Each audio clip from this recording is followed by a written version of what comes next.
तो केहू के नहीं के सुनाते उन्हें यूट्यूबर लोग के भी नहीं के सुनाता हमारे बुझाते अनियो लोग के नहीं के सुनाता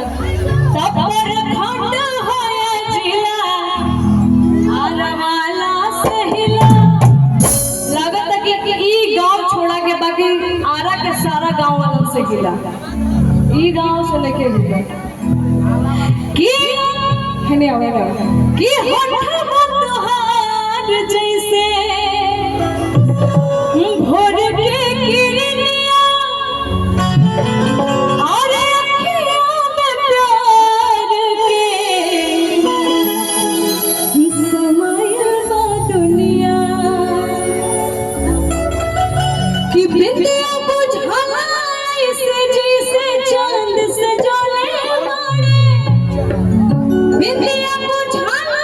इसे जैसे चांद सजोले भगवान बड़ी फुर्सत से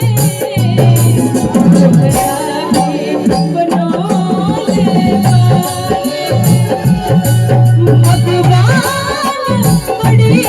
फुर्सत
आदरणीय